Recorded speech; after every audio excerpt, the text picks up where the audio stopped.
Well, look here. It's the Vegas Bad Boys of podcasting. I'm Matt Michaels along with Sin City Steve, Simon Street. We sent DJ Impact packing for the week, and he is, I believe, somewhere between Oklahoma and Nebraska right about now.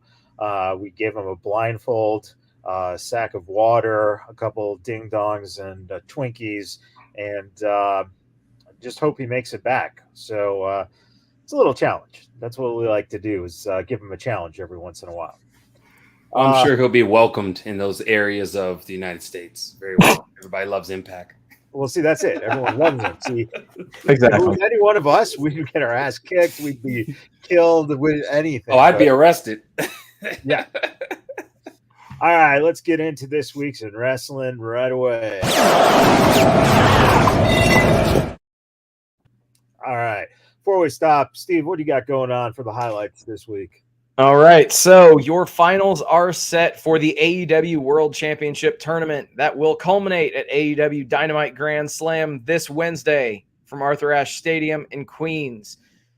It's going to be BCC versus BCC. I said at the very beginning of this tournament, right here on this show, that if I had my way for this tournament, that it would come down to Bryan Danielson versus Jon Moxley, and here we fucking go. So thank you, Tony. I greatly appreciate it. Pay no attention to all of the bullshit that Matt Michaels sends in your direction. You're an all right guy. So thank you for making the match. And the only thing that just give them some ample time on Wednesday and no fuck finishes, please. That's all that I could really ask for out of that match. Let these guys tell a great story and put on a show from Arthur Ashe Stadium. Elsewhere, by the way, one thing that I have to mention with that, in either of the matches that set us into this finals, there was absolutely no blood. There was no blood spilled. There's a shocker for you. I know. Elsewhere, major newsworthy things that happened this week on Rampage. We got the challenge and the acceptance for an ROH world title match on Dynamite Grand Slam as Chris Jericho will be facing Claudio Castagnoli for the ROH world title on what should be a very, very packed episode of Dynamite. Claudio obviously should retain the title, but most of all, I'm interested to see if anything happens involving Daniel Garcia or members of either faction, quite frankly. All right. Well, we'll see. Listen, the ROH title being defended is about as useful as right now. Just having a match between those two guys. So yeah, exactly. We'll see what happens. All right, Simon Street, what do you got? Well, for my four-way stop, Raw was LIT, to say the least. I mean, you got Gargano coming through, and man, hell of a match that he had with Gable. I think that was the perfect competitor to have. Those two look like they were made for each other to be in the ring because they were putting on lessons upon lessons, and it was very well to watch. Unfortunately, yes, we know, Theory right after that, and I'll talk a little bit about that a little bit later on for my two sweep for the week. But in other parts too, SmackDown, man, freaking Sami Zayn versus Ricochet. I mean, it's always a treat whenever you get to see Sami Zayn wrestle amongst all the other great gifts that he's bestowed on SmackDown, being the honorary Uce, being able to talk great on the mic.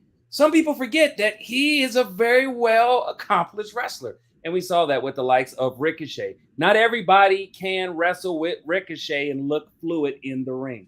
I'm just going to be honest. You either do look good or you don't. So that match was amazing. Also, too, NXT celebrating their 1 year of great accomplishments in splash colors, watercolors galore. I know we're going to talk a little bit more about it, gentlemen. Carmelo Hayes defending the North American Championship against Solo Sikoa. And you already know, Solo said, I got next, and took it, and it's done deal. But it was a great match. And then last but not least, AEW, man. AEW, that match that had with Toni Storm and Athena versus Serena Deeb and Britt Baker was really good. Those two pairing up is some magic. And Deep looked really good. Just, hopefully her mic skills can keep up with how she's in the ring, and she's $1 million.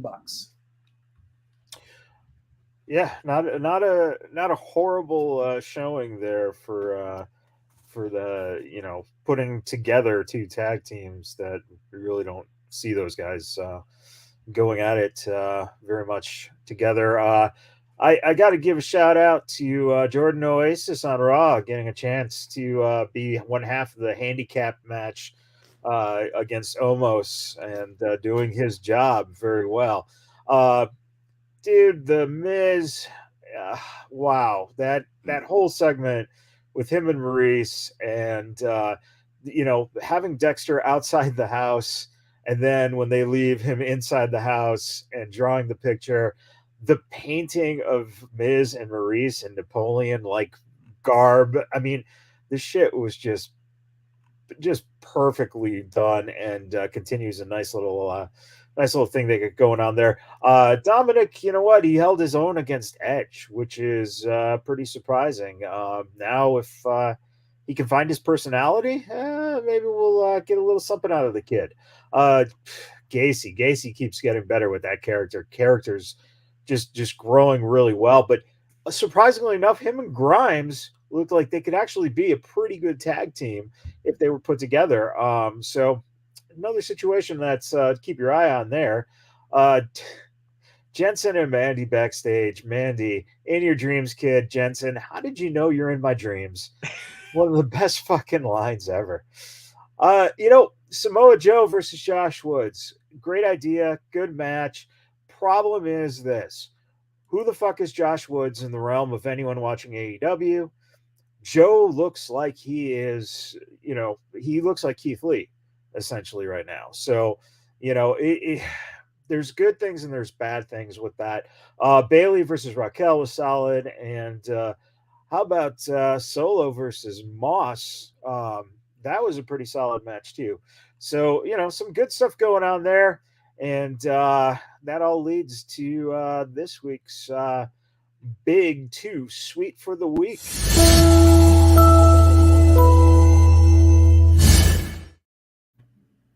All right, I'll start it out very easy, and it won't take me much to talk about this, and that is Solo Sakoa, new champion, North American champion, fits perfectly. Holy shit.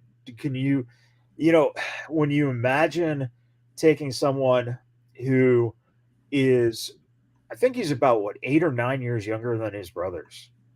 Think about that. This huge difference in time.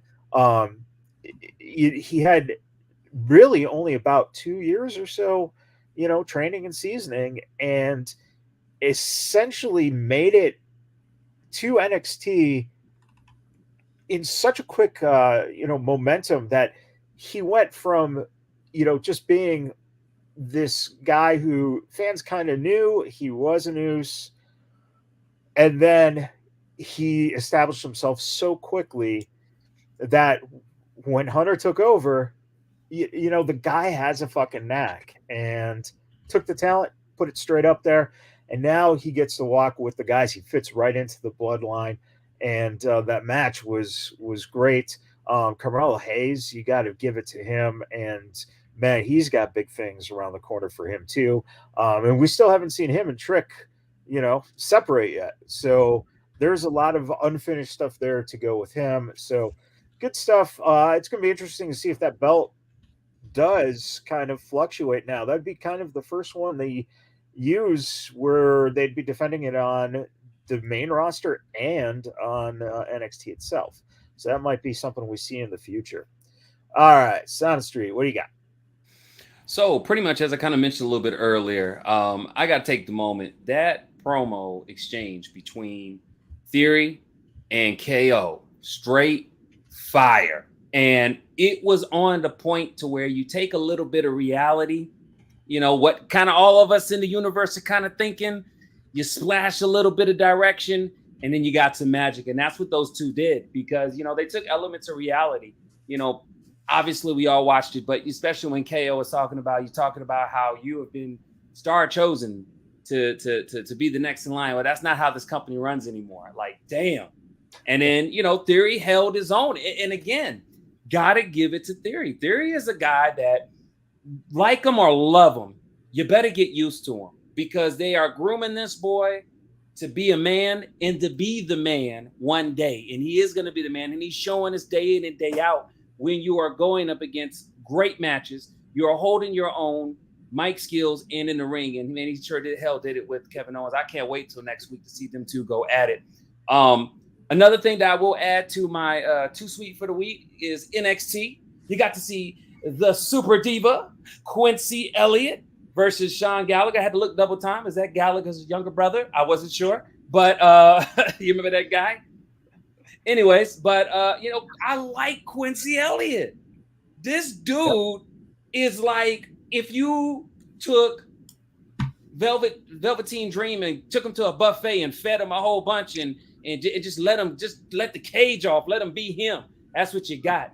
Man, what a beautiful human being. I love everything about him, and we're going to see a lot coming towards his presence in NXT 2.0. But that's my Too Sweet for the week. I think we can safely call him like Velveteen Lee, a combination. Yes. And Velveteen Dream into one. Hold on, real quick. Did he remind you of Viscera a little bit? Oh yeah, just because of the yeah. I totally agree. He's got a little Mabel thing going on there. Good for him. Yeah. All right, Steve, what do you got? All right, so Bryan Danielson versus Chris Jericho was an amazing main event this week on Dynamite. As Jericho said in a promo, he found the fountain of youth. Dude looks great, and he's doing amazing matches with amazing workers. Bryan Danielson is one of, if not the best worker in the business currently. I can't say enough about what these guys are doing, and especially with the degree that they're picking up the ball in the wake of the children being gone from the company, at least temporarily. So yeah, Moxley, Danielson, Jericho, all of these guys, you've got your core nucleus of who should be your locker room leadership right there. Treat them as such. Elsewhere, Swerve in Our Glory versus the Lucha Brothers was great. All four dudes killed it this week. Special shout out to Penta and Keith Lee for hitting probably one of the biggest Canadian destroyers that I've ever seen in my life. That was awesome. That was awesome that Lee was able to get over on that and to make that work. Made it look amazing.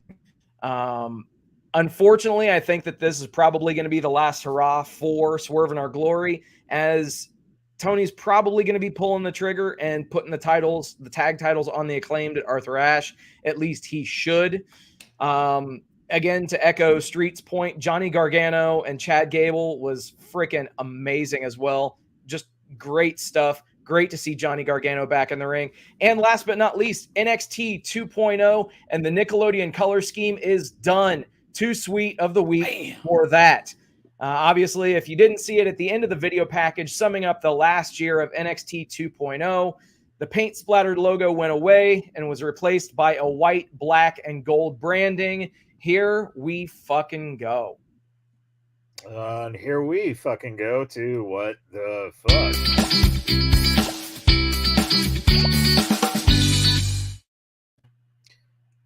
Steve, why don't you tell us what your WTF were this week? Sure thing. So the very first thing that came to my mind was The Firm's promo. Yeah, The Firm. Yeah, that's the name of the group led by Stokely Hathaway. It just didn't click. Just didn't click for me whatsoever. Okay, let me get this straight. Ethan Page going for the All-Atlantic title. Good. Great. Hell yeah. Whatever. Lee Moriarty going for the ROH Pure title. Sure. Whatever. The Guns going for the tag titles. Okay. Morrissey doing whatever he wants, which clearly based on his body language and his facial expressions in the promo, he certainly looks like he wants to do anything other than what he's doing right now. They brought this guy in, made a deal out of him, and he already looks like he hates his life and he wants to be somewhere else. What the fuck? They brought him in before Triple H took over, so I'm sure. Exactly. Exactly. Elsewhere, AEW doing another show in Chicago. Fuck, in November. Fucking seriously. I mean, I really, truly can't wait for the Chicago audience to hijack the entire show and chant for CM Punk. For fuck's sake, Tony, give Chicago a rest, man. You do 5-6 dates a year there. You've got market saturation. Get over to the West Coast. It's good to see that you've got, you've booked a show in Seattle. That's cool. Now get the rest of the West Coast a little bit of love, please. And obviously, Double or Nothing is here every year. I'm not saying come to Vegas. There's a lot of other ground to cover. And then last but not least, 2 words, Luigi fucking Primo. I mean, at least his cameo appearance on Dynamite consisted of him getting introduced and then getting his fucking head kicked in by Ethan Page. Good payday and exposure for Luigi, but still, really? Well, I'm going to follow you up because I echo a lot of your sentiments. The first thing, though, Logan Paul still hasn't been paid by Floyd Mayweather. Holy shit. That was pretty stunning. And a great call out by Logan to use that space. Steve, I thought of it like this. AEW debuted the new 50s doo-wop group Stokely and the Randos, because that's what it fucking felt like. Like, what the fuck is that? So I thought it couldn't get any worse because you had that promo with Hook and In Action Fatson. And then right after that, that's when we get Luigi fucking Primo. I didn't know how to be more offended. Was it the Italian stereotype or the indie wrestler stereotype? Because he had them both going on pretty fucking strong. I think TK must owe him some Coke money because he's a pizza guy, right? And they deliver with Coke. So shit ain't flour. Oh my God. Okay. So, but let's turn it into a positive. TK, if you're listening, have Papa John there, okay? Have him against Nick Gage in a pizza cutter versus toss dough match, where the whole match is shown in picture during a long Domino's commercial. That's it. One shot Domino's commercial. That's money for you. Make it. And speaking about money, Matt Hardy, you've got enough. Fucking retire, dude. Holy shit. And are you pregnant with the next Hardy kid? Because that's what it looked like, buddy. You're done. Let it go. It's over. Retire. You said it earlier, Steve, Swerve and Lee versus Lucha Bros. I swear to God, I knew that was the minute you were sending off a little special love into the air, because that's my first thought is, oh God, Steve is totally all over this one. So, and by the way, Orange Cassidy threw the worst punch in wrestling history on Pac. Holy shit. So some crazy shit going on. Simon, what do you got, man? Well, nothing as exciting as you two lads. However, I gotta say, whenever you have 4 people or 4 women that you're excited about, mind you, in this preface, in the ring as competitors, in Nikita Lyons, Zoe Stark, Kiana James, and Ariana Grace. You would figure with that type of awesomeness, beauty, everything you could want in a match, it would translate into a great match.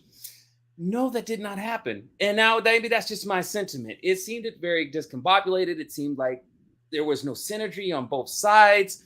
Oh my gosh. I only watched because, like I said, I really want the best for these 4 ladies. 2 of them, which are supposed to be an established tag team in Nikita Lyons and Zoe Stark. They look like they looked better when they were almost going to be in the tournament than, the women's tag team tournament a couple weeks back versus now. I don't know. They're going to have to fix some shit with that because I just was scratching my head on that one. Second, what the fuck is Liv Morgan challenging Ronda Rousey to an Extreme Rules match. Cringe de la cringe. I don't get it. Like, stop pushing her on. I'm not even going to spend any more energy on that. Y'all know where I'm at, and everybody listening knows where I'm at. Last but not least, TK, please do something with Hobbs. Please. Because at the end of the day, I don't see why you're trying to showcase him against jobbers. I don't understand why we got to see him in Starks again. He beat the shit out of Starks, and then now all of a sudden, Starks going to come out and be like, oh, hell no. Coming down the ring, I'm just going to hit you. I don't get it. Hobbs actually looked pretty damn decent in the ring. In general, even his promos, he seems confident. Get this man a big piece of meat to chew on. Show us what you're working with. Stop picking your teeth with Starks. That's my what the fuck for the week. You know, and that's a great point. Matt DiMartino. If you had your money on Matt DiMartino going over Hobbs, Jesus Christ. You know, yeah. You're right. He did provide the only blood in the entire telecast when he potatoed Hobbs. Yeah. This is true. Oh man. Well, you know, they all can't be winners, and obviously. And we got to look out. So what's coming up on the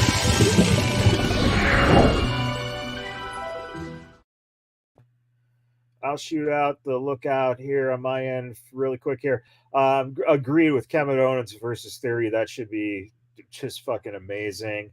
I personally am looking out for Logan Paul versus Roman. I think that it's perfect because it's not in canon. It's in Saudi Arabia. It's something you can use as a one-off, and you're going to get a lot of fucking media attention on that. So just a good idea to let that happen there. I'm going to say look out for JoJo Siwa wrestling at some point. You know, she did the WrestleMania hype, ticket sales show, and now she's front row. I think she's going to be in the ring at some point within the next 2 years.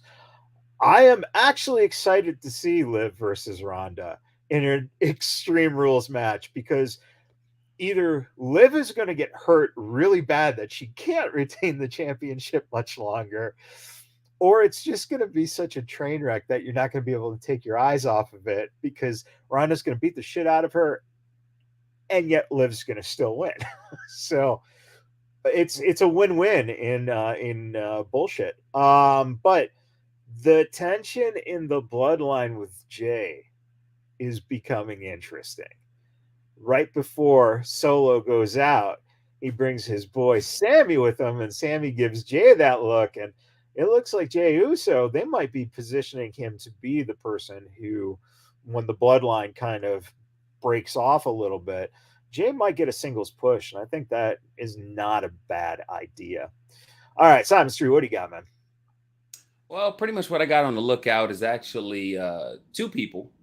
Two people in one event. All right, two people would, and I mentioned them earlier, is definitely Kiani James and Adriana Grace. I really think that there's something there with those two. They have the charisma that would demand. And when I think of the future picture of what the women's division will be in WWE within the next couple of years, I really see them two fixed on it. I know that maybe a lot of people may not share my sentiment now, but if you watch NXT, formerly known as NXT 2.0, damn, that feels so good to say that. You're going to see a lot more seasoning with these ladies. And I'm telling you right now, they're going to be cooking up a lot of memorable matches, and you're going to see them develop, beyond some of the names that we first saw in the beginning of the year of 2.0. And the next thing too is I'm really, looking forward to Saudi Arabia. I know Impact does not share my sentiments. He won't be watching it, but that's fine. He'll be with me in spirit, as we have done. How many years have we done this now? Out of the contract for 7, is this the 5th one or the 6th one? I lose count. It's been 3 years worth. So okay. And they're supposed to do 7, right? Is it 7 or 5? It might have gone up to 10 for all we know. Possibly for a lifetime. Yeah. So got to get that Saudi blood money. You ain't lying. And that's what I'm looking forward to, is the presence of social media. I know I've been a big advocate of, especially with the likes of JoJo Siwa before she ended up on WrestleMania, that if WWE really wanted to get a mesh and change the landscape of attracting that younger demographic, they needed to reach out. And Logan Paul faces up against, the tribal chief in something that he doesn't technically have to win because he's winning big time. You know how many people who probably don't even watch wrestling or yet alone Saudi Arabia shows that we've had the last 3 years will now watch it because, you know, he is. And might I add too, his brother, a week apart, is facing who in UFC. So again, those brothers are doing some magical things. I don't even like them personally, but I do recognize the hustle and, you know, keep making that money, man, because there's enough on the table. All right, Steve, what are you looking at for? All right, so I'll go ahead and echo the sentiments of both of you guys. I think that that Roman and Logan Paul will actually be much better than what a lot of people thought as soon as it was announced. I know I saw a lot of stuff online that was criticizing the decision for the match. I think that it's perfect business sense. Quite frankly, you hit the nail right on the head, Michaels. It's not canon. So you can have Logan go out there, give a great showing. Obviously, he'll take the L, but just how many eyes will that get on the WWE product by having him in the main event challenging for the undisputed championship right there in Saudi Arabia? No matter where it's located, you're going to get an uptick in viewers and an uptick in subscriptions to Peacock. And it just makes all the sense in the world. Elsewhere, so evidently we're finally getting Eddie Kingston versus Sammy Guevara, finally, on Rampage, no less. Those two are going to go at it. In case you were under a rock, the last time that these two were slated to have a match was at All Out. The two got into a backstage altercation, which led to Eddie Kingston being suspended for a couple of weeks. So, yeah, we'll see what happens in that match, if it's just a complete squash or if it's competitive. Elsewhere, Christopher Daniels, Brandon Cutler, Michael Nakazawa, and Pat Buck have all been reinstated, and suspensions have been lifted for these guys. So it looks like as if we're starting to hopefully turn a corner in this investigation. I'm genuinely looking out and looking forward to see what comes out of this so that we can put this shit behind us and actually focus on the in-ring product and not on the behind-the-scenes drama bullshit. Well, you know, that guy is out for 8 months at least with a tear, so I don't think we know at least that's going to go away for a long time. So that's a big thing. Look in my eyes. What do you see? Muffins from Mindy's Bakery, yo. That's some tasty ass muffins. Speaking about muffins, yeah, I guess muffin top old Eddie Kingston there versus Sammy should be interesting. I just hope he keeps his fucking shirt on. He should purposely take his shirt off. That way it'll add new depth of cringeworthiness in the legacy that is Mr. Kingston. Hey, I think we need to get a pose down between the dude on NXT, Hank, and Eddie Kingston. Let's have the two brands, let's have the two companies come together. Let's get a super pose down for those dudes. Hell, at least a best of show calendar 2023. Add a whole bunch of oil to them photo shots, man. It'd be fine. It'd be fire. You know, though, that the problem is that January you start with Eddie Kingston, and February, March, April, and May are all the stomach. So, Jesus. Hey, and if there's a month we left off, you can never go wrong with a little Matt Hardy, because that baby bunny got in there really could use some work. When's he due? I don't know. I think it's the 9th Hardy kid, right? Something like that. They're something like that. Breeding like Mormons. All right, here we go. Let's see what our best in show was.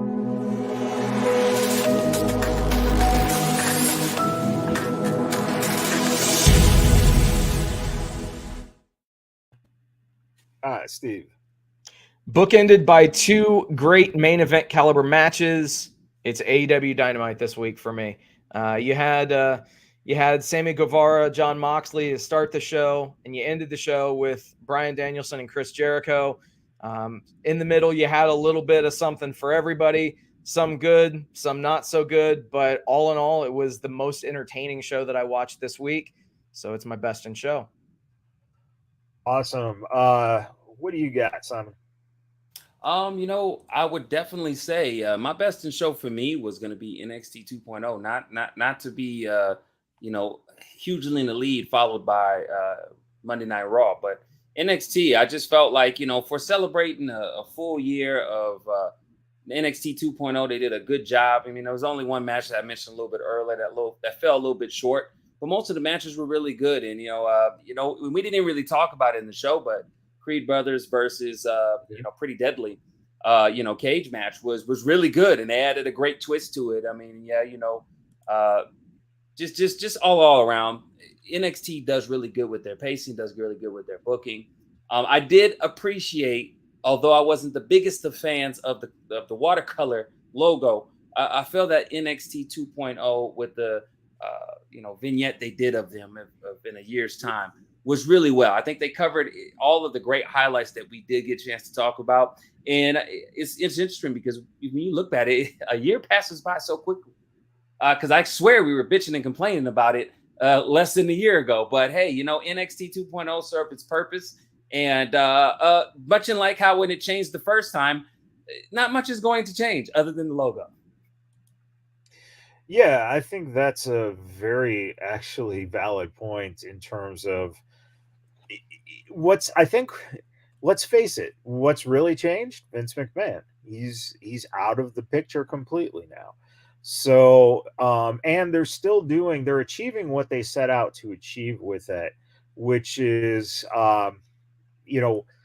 taking these young guys. And by the way, NXT was my choice too this week. You take these young guys and you get them seasoned to the point where you can call them up and have them fit straight in. It's finally starting to happen. I think that was probably one of the most frustrating things that people were dealing with, right? You get guys called up who you loved in NXT, who were monsters in NXT. You can even go to guys who, look, a guy like Drew McIntyre, he went to NXT when he came back. He had a nice little run. They brought him up, and then he was able to continue.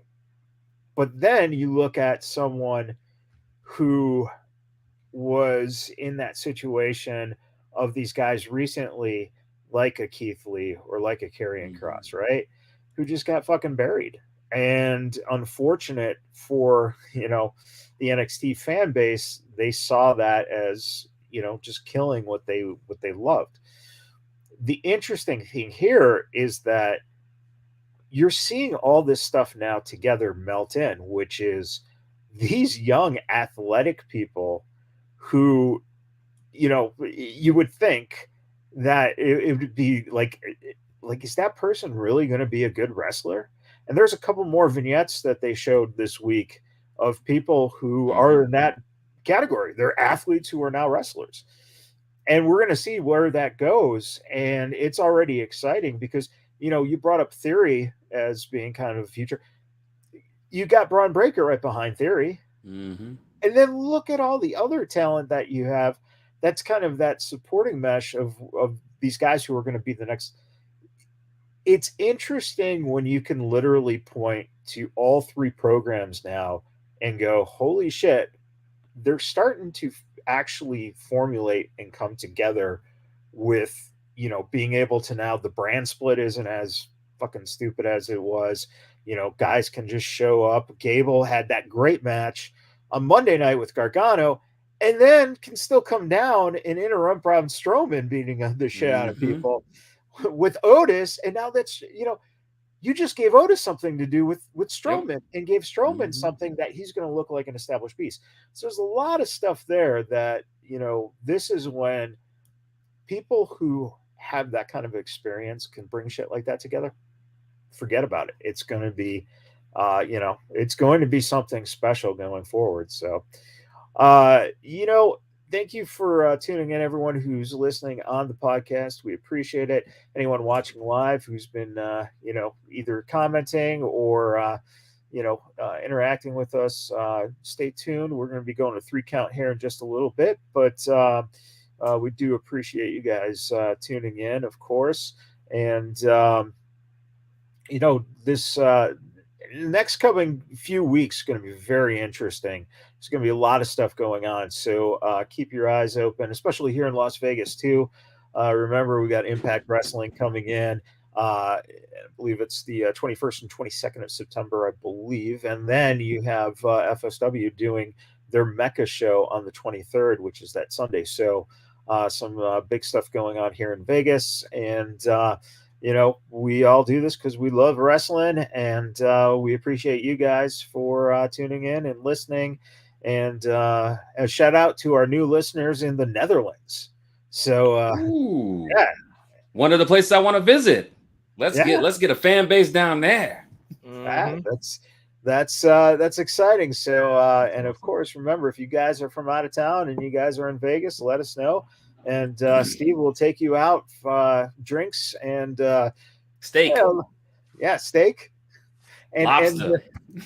Steve's got the comps, man. He's got the comps. So that's why they call him Sin City and not Pahrump Steve. Secret Pahrump agent number 5 would be his name if he was from Pahrump. Because nobody knows the secrets that deep than Sin City Steve and Pahrump. Hello. All right, everyone. Thanks for tuning in, and we'll see you guys next week. Happy wrestling, everybody.